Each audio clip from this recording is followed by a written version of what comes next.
The Center for Audit Quality presents Profession in Focus. Hello, and welcome to this edition of Profession in Focus. I'm Cindy Fornelli, the Executive Director of the Center for Audit Quality, and we're pleased to have with us today Chris Agoglia, who is the Richard H. Simpson Professor at the Isenberg School, University of Massachusetts, Amherst. And he's also one of the 5 members of the review committee for the CAQ as we look at various proposals that come in through the CAQ and the AAA's Access to Audit Personnel program. So Chris, thanks for joining us today. Thank you. So you're one of the original committee members in this relatively new program that we have with the AAA, and you helped establish for the process what the processes are and the proposal review and selection system that we use. So talk to us about that process, what the process is, and give us some flavor. So there are really 2 parts to the process. There's the researcher's part and then the review team's part. On the researcher's part, really what's needed is a brief proposal that's cogent, that lays out the theory behind the proposed project. And what makes the access proposal a little different than most others that researchers apply for is that it includes a fully developed instrument. And that's a real key part that takes quite a bit of time to get ready. So that's on the researcher side.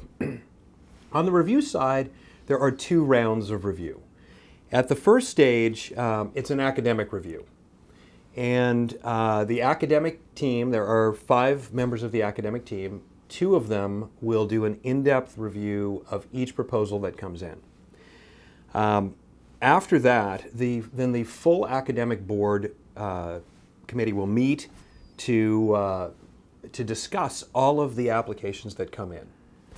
And we'll meet via a conference call usually, and then we'll arrive at which selections will move on to the second round. So now in the second round, it's not just the academics, it's the academics plus a review panel, a practice review panel. And these practice people that are brought in, they're very senior practice partners, a lot of experience. The big firms are represented, all of the CAQ firms are represented. And then both teams will review each of the proposals that make it to the second round. Gotcha. Then we convene here at the CAQ in DC later in the process to hash out. We talk through each and every proposal that's made it to the second round, both the practice team and the academic team. So that's pretty much how that goes about, and then we'll settle in on the proposals that we've selected. Proposals, right? So yeah, it's a very robust process, and I think people should take away a sense that these proposals are given very good consideration, not only by the academics but also by firm practitioners. So Chris, you've just outlined for us the rather robust process that we go through with both the academic reviewers and the practitioner reviewers, and this of course is something that was developed with the AAA. But talk to me about what makes a good proposal. If you were going to advise someone who wants to get one of these awards, what advice would you give him or her? The biggest piece of advice I can give is that you shouldn't wait until the 11th hour to put together a proposal, right? We've got the requirement of a fully developed instrument, and that's not something that's easily put together in a thoughtful manner at the 11th hour. So that kind of approach wouldn't typically lead to a successful outcome for the Access program. So what I would advise is that researchers season their proposals a little bit. Don't come in with it underbaked. Do things like develop your Kinney 3 paragraphs, draw out your Libby boxes, but then also do things like brown bag the idea, talk to your colleagues about it. And then something that we sometimes forget to think about as researchers, talk to your friends in practice. Bring them into the mix, because for firms to be enthusiastic about supporting the project, and there will be firm representatives in the room, it has to resonate with them, and it has to have some takeaway for practice. It's got to be helpful for practice. Very good advice.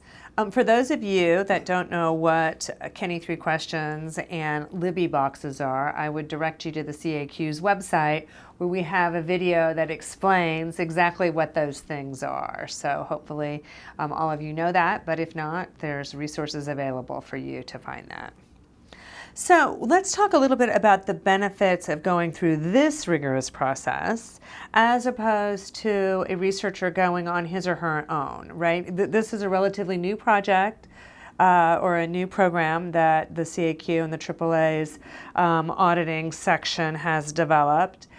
But in the past, people were doing this kind of research too. What's the benefits of going through the access to audit personnel process? Well, it's sort of all in the title. It's the access part of it, right? It's one-stop shopping.